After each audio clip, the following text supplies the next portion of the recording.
जी बेटा, अस्सलाम वालेकुम, good morning, welcome to the physics class. हम लोग बेटा आज ये लॉन्ग क्वेश्चन नंबर 4 पढ़ेंगे। इस 4 नंबर लॉन्ग क्वेश्चन में आप लोगों को लिखा हुआ नजर आ रहा है AC through R and C series circuit. हम लोगों को इसमें सबसे पहले लिखना चाहिए कि अल्टरनेटिंग करंट क्या होता है, जैसा कि हम लोग इससे पहले वाले 3 लॉन्ग क्वेश्चन में डिस्कस कर चुके हैं।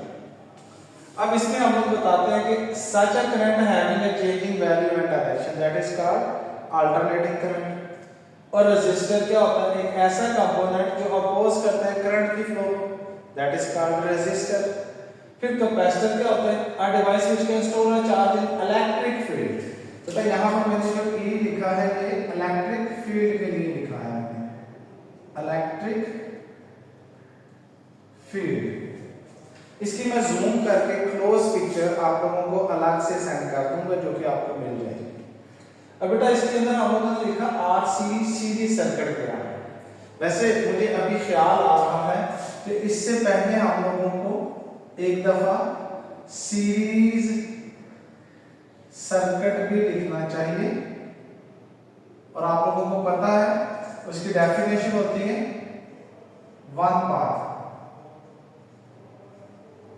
फॉर करंट, जिसमें करंट के गुजरने के लिए सिर्फ एक ही रास्ता हो, उसको हम लोग सीरीज सर्किट बोलते हैं। ठीक है, अब अगर हम लोग एक रेजिस्टर और कैपेसिटर को सीरीज में जोड़ देते हैं तो आपको नजर आ रहा है इसमें करंट के गुजरने का सिर्फ और सिर्फ एक ही रास्ता है। ये बात बेटा सबको क्लियर हो गई है? Is it okay? ओके।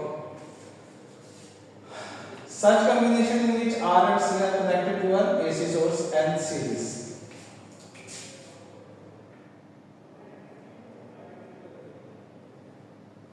अगर इंपेडेंस की बात की जाए, क्योंकि हम लोग सीरीज कॉम्बिनेशन की इंपेडेंस को ही कैलकुलेट करने जा रहे हैं, तो इंपेडेंस की डेफिनेशन बता रहा हूं, the total opposition of N AC circuit including resistance, capacitor, inductor, whatever is, उन सारी चीजों को कलेक्टिवली जब हम लोग मेजर करते हैं तो उसको हम लोग क्या बोलते हैं, इंपेडेंस। ये बात बेटा सबको समझ आ गई? ओके।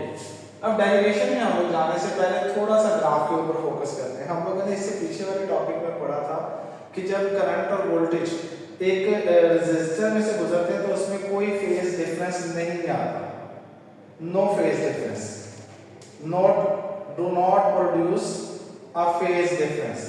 रेजिस्टर में से गुजरते वक्त हमारे पास कोई फेज डिफरेंस नहीं होता। तो हम लोगों ने इसको रेड से रिप्रेजेंट किया कि वोल्टेज और करंट और रेजिस्टर सारे अलोंग द एक्स एक्सिस है, सेम डायरेक्शन में, सेम फेज पर।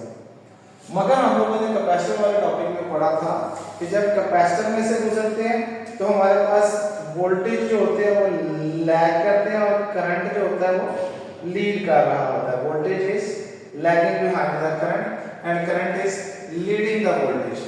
जब ये बात आपको क्लियर हो गई तो मैंने इसको ग्राफ में इस तरह से रिप्रेजेंट किया कि भैया हमारे पास वोल्टेज है वो माइनस वाले एक्सिस पर है और ग्रीन वाले से मैंने करंट ऑफ अ कैपेसिटर को along the x axis represent कर दिया। ये बात बेटा आपको क्लियर हो गई है?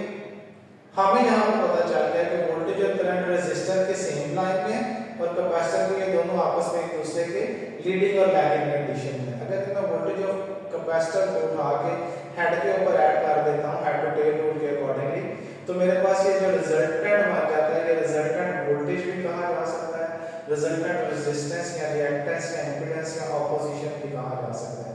तो टोटल वोल्टेज होंगे वो आरएमएस इनटू टोटल इंपेडेंस के इक्वल होंगे।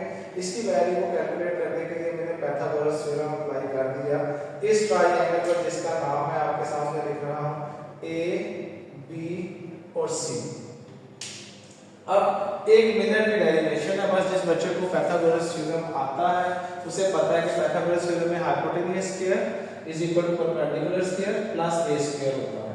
मैंने हाइपोटेन्यूज की जगह पर ये ब्लू वाला रिजल्टेंट वीएमएफ वीआरएमएस को लिखा, परपेंडिकुलर को मैं अगर चाहूं तो रेड से रिप्रेजेंट कर देता हूं क्योंकि मैंने उस जगह पे उसके लिए रेड वाली लाइन लगाई हुई है और यहां पर मैंने उसी कलर की मार्कर से इसकी वैल्यू पुट कर दी और मैं यहां पर भी इसकी वैल्यू को, क्योंकि ओहम लॉ में हम लोग पढ़ चुके हैं कि IRMS और R होता है, अगर मैं इसके बाद IRMS को कॉमन करूंगा तो मेरे पास सिर्फ और सिर्फ आर का स्क्वायर मिल जाएगा।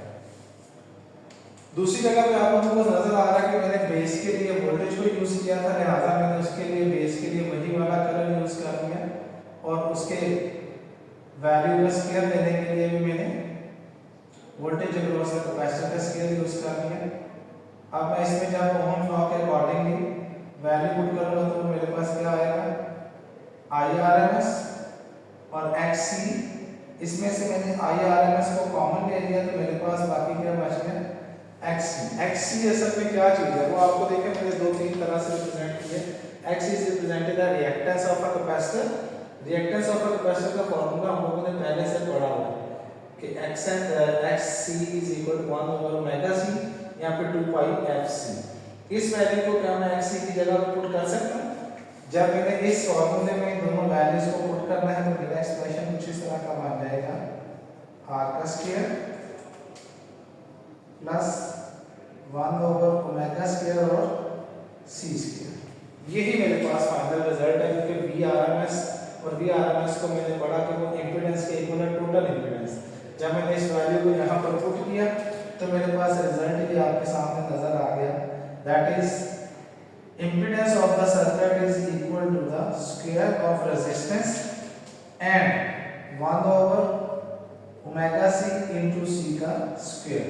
कंक्लूजन आप लोगों ने ये निकाला कि RC सर्किट में वोल्टेज है वो लैग कर रहे हैं करंट के, इस वजह से हम लोग उसको पीछे, और उसका जो एंगल ऑफ लैगिंग होगा वो एंगल ऑफ लैगिंग जो है वो हमारे पास 90 डिग्री नहीं है बल्कि ये है हमारे पास phase difference which can be calculated from the tan of theta। okay beta ji, wish you best of luck।